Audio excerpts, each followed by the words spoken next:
And turning now to news from Africa, an anti-homosexuality bill in Uganda's parliament is more than a culture war phenomenon.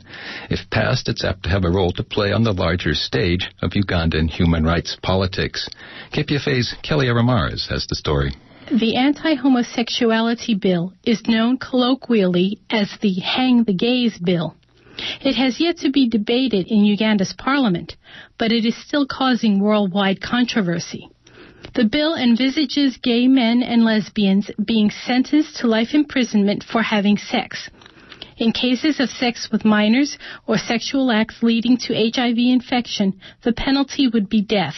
The bill also proposes that anyone who fails to report a homosexual act committed by others would face up to 3 years in jail. President Yoweri Museveni has promised to intervene to soften the bill, but it is part of larger political issues that pit human rights advocates against the Ugandan strongman. Peter Otika was born in northern Uganda. A political asylee, he now lives in North Carolina, where he is director of Africa Policy Advocates. Otika believes that the anti-gay bill would have been passed before Christmas had not gay rights groups come forward to tell the world about it.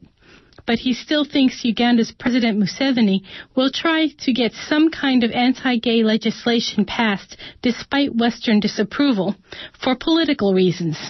Politically, he will use the bill to prosecute and persecute those who are opposed to him. How that would work is that a matter of allegation, if you are a political opponent or if you are an opposition, it's just a matter of saying you are gay, and immediately a mob justice can come and kill you, the government can arrest you, and anything can happen. Just like what he did after 9/11, he passed similar to what is called the Patriot Act in the U.S., in Uganda, which is anti-terrorism law. We don't have the kind of terrorism America is fighting. But however, Uganda still passed the same law. The law ended up being used against people who defend Museveni and political opponent. Otika says there is a financial incentive as well. Museveni's regime has been supported by the American Christian right, which backs the homophobic agenda despite recent disavowals of support for the specific bill under consideration. But now there's a new twist.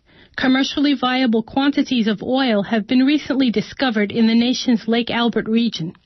The oil promises in time to convert Uganda from an oil importer to an oil exporter. And Otika says the oil wealth would strengthen Museveni's repressive hand. We know how powerful the corporations that the oil company can be in supporting or entrenching somebody in power. We see that in Nigeria. We see that in Guinea. We have seen that everywhere where oil has been discovered. So the problem with the discovery of huge amount of oil in northwestern and northern Uganda is signaling for us a big problem coming up, because it will mean Museveni can now get money without having to come and beg for money in Washington. It means Museveni can now get money without having to wait for the European donors to send him money, because the revenue coming from extracting the oil can now sustain him.